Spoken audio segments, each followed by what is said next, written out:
अस्सलाम वालेकुम नाज़रीन, मैं शुएब अली उमरानी ऐं तव्हां ॾिसी रहिया आहियो BR टाइम न्यूज़। सभ खां पहिरियों शामिल कंदासीं हीअ रिपोर्ट। कराची जहाज़ हादसो पायलट ऐं एयर ट्रैफिक कंट्रोल जी ग़लतीअ सबबि पेश आयो। पायलट ऐं को पायलट कोरोना जे ख़ौफ़ में वरतल हुया। ॿिन्ही कंट्रोल टावर जी हिदायतुनि खे बि नज़रअंदाज़ कयो। हवाबाज़ी वारे वफ़ाक़ी वज़ीर PIA हादसे जी शुरूआती रिपोर्ट क़ौमी असेंबलीअ में पेश करे छॾी। गुलाम सरवर ख़ान चयो आहे त हादसे जो शिकार थियल जहाज़ 100 सैकड़ो फिट हुयो। पायलट बि आख़िर ताईं कंहिं फ़नी ख़राबीअ जी निशानदही न कई। माज़ीअ में जाली डिग्रियुनि तोड़े सियासी बुनियादनि ते पायलट्स भर्ती कया विया ऐं कंहिं बि हादसे जी रिपोर्ट पेश न कई। असां PIA जी निजकारी न कंदासीं ऐं इदारे खे ॿीहर फ़ाल कंदासीं। वफ़ाक़ी सरकार पारां मुल्क में कोरोना वायरस सबबि बंदि कयल यूनिवर्सिटियूं 15 जुलाई खां खोलण जो फ़ैसिलो करे वरितो। ज़रियनि मूजिबि तालीम वारे वफ़ाक़ी वज़ारत 2 जुलाई ते सूबनि सां मुशावरत कंदी, जंहिं बैदि यूनिवर्सिटियूं खोलण जो बाज़ाब्ता ऐलान कयो वेंदो।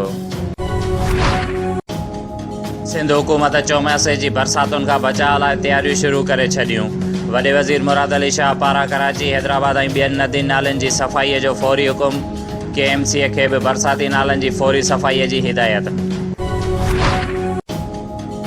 सिंध हाई कोर्ट पारां नौशर फिरोज़ सिविल अस्पताल मां खयल वेंटिलेटर वापसि न करण ते कावड़ जो इज़हार।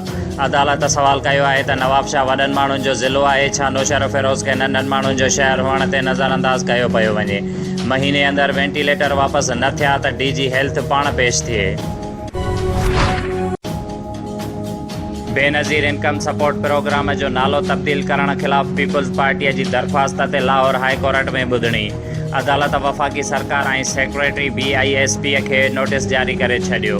चीफ जस्टिस चयो आहे त वफ़ाक़ी हुकूमत जो मौक़िफ़ ॿुधण बैदि स्टे ऑर्डर जारी करण बाबति फ़ैसिलो कयो वेंदो। पीपल्स पार्टी पंजाब जे सदर कमर ज़मान मौक़िफ़ इख़्तियार कयो। BISP पार्लियामेंट ज़रिए मुतारिफ़ करायो वियो। हुकूमत नालो तब्दील नथी करे सघे। घणो वक़्तु लोड शेडिंग के ख़िलाफ़ शाराए क़ाइदीन ते शहरिन जो एहतजाज के इलेक्ट्रिक की हट धर्मीअ ते आवाम परेशान।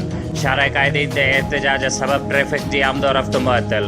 कराची में 30,000 खां वधीक कोरोना मुतासिर घरनि में आइसोलेट आहिनि, जंहिं ते लोड शेडिंग जे करे कोरोना जी वबा वधीक फैलजण जो ख़दशो आहे। कमिश्नर शहीद बेनज़ीराबाद डिवीज़न सैयद मोहसन अली शाह चयो आहे त सिंध हुकूमत पारां नवाब शाह में कोरोना मुतासिर मरीज़नि जो प्लाज़्मा ट्राए ज़रिए इलाज जी सहूलत शुरू कई आहे।